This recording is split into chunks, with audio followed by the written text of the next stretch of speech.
right, let's hear it. All right, wind chill. We'll start with wind chill, which is actually 2 words, right? A lot of people write it as 1 word. Same with snow squall. It's 2 separate words.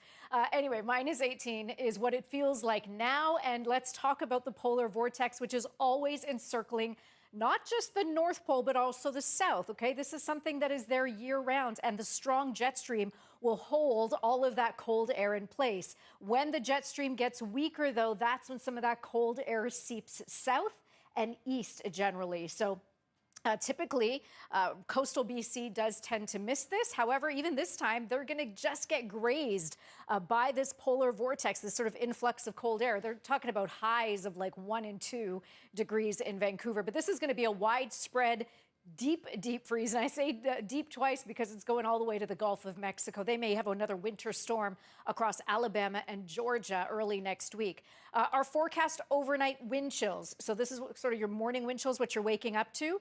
It's getting better as we head towards Friday, but come Saturday night and into Sunday, Monday and Tuesday, those wind chills are back to the -20s, and sort of mid-20s gives us the risk of hypothermia. But a high risk is once we get to a wind chill of -28, and we may actually feel that in Toronto on Tuesday morning. So that means exposed skin can freeze in 10 to 30 minutes. This is going to be the coldest air yet of the season, lasting about 3.5 days before we slowly dig out of it by the end of next week. Now, the cold air that's in place today, because it is colder today than yesterday, still prompting the snow squall watches and warnings to the north.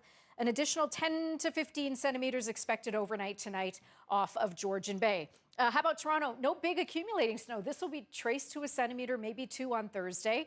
Saturday, we're getting maybe another centimeter or 2, but mixing in with rain along the lakeshore as that temperature is up to 1, possibly 2 degrees. Here's the problem. All of that moisture, look at that temperature drop Saturday night. We may freeze it all over to ice by Sunday morning. Sin.